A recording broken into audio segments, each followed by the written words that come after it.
Hello everyone, this is Dr.Shravan Kumar. I'm a pediatric faculty. Now I'm going to discuss about one of the most important topic from the neonatology, which is infant of diabetic mother. So for the students who are preparing for medical PG entrance and FMG exam, this topic is very important. Now let's go into the topic.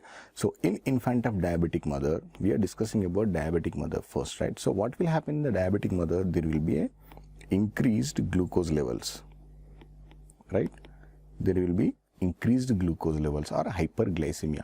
This glucose will cross the placenta, yes or no? Yes, this glucose will cross the placenta. So what will happen when glucose crosses the placenta, reaches fetus? There should be a fetal hyperglycemia, but instead of fetal hyperglycemia, you will see here fetal hypoglycemia. My question is why?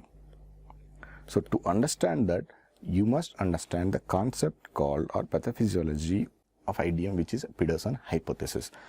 See, when the glucose crosses the placenta from the mother to the baby, these glucose levels stimulate the beta cell receptors of the pancreas, which leads to beta cell hyperplasia, right? Because of this hyperplasia, there will be increased production of the insulin. We will see a condition called fetal hyperinsulinemia.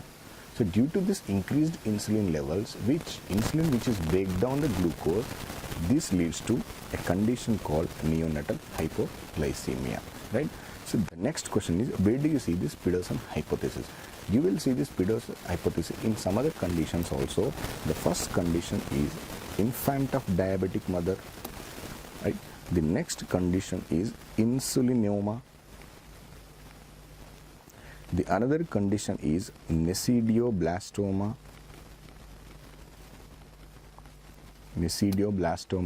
The another condition is Beckwith-Wiedemann syndrome. Beckwith-Wiedemann syndrome. So these are the conditions where you see this Peterson hypothesis, right? The next is, usually we know these diabetic mothers deliver large babies or big babies. We call it as a macrosomia, right? The babies who born to diabetic mother usually large babies or big babies, or we call it as a large for dated babies. Because of the large in size, there will be a difficulty in labor.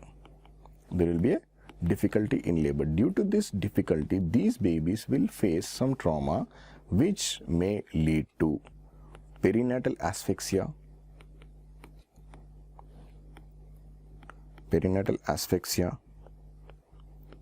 shoulder dystocia,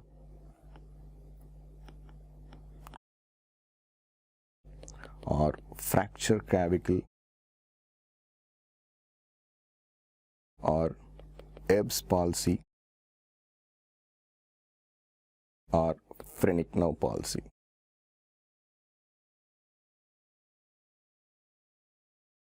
The next is metabolic issues. Because of the fetal hyperinsulinemia, these babies will develop hypoglycemia.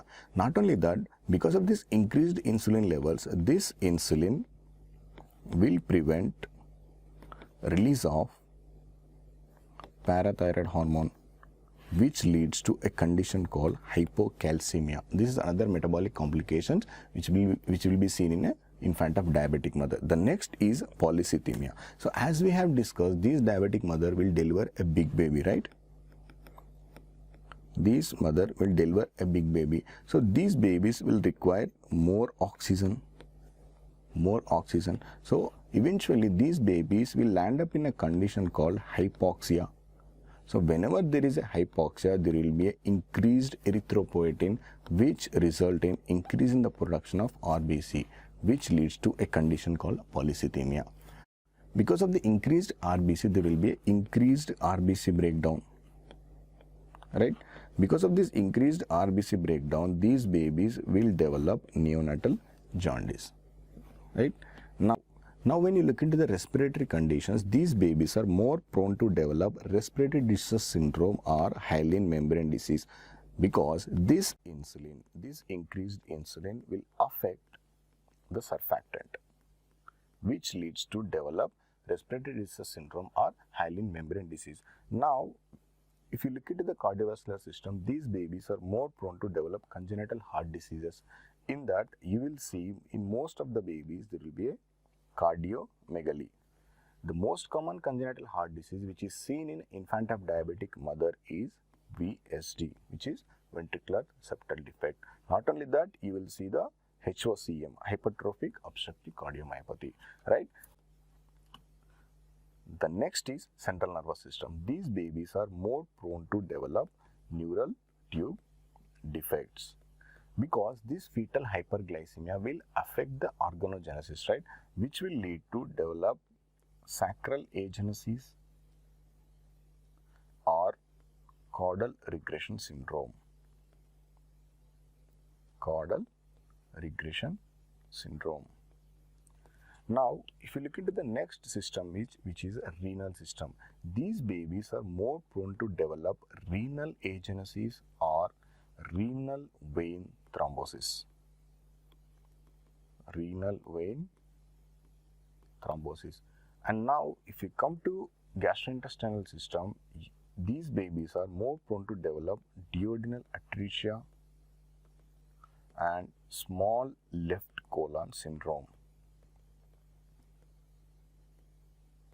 Small left colon syndrome. These are the complications which will be seen in a baby who born to diabetic mother.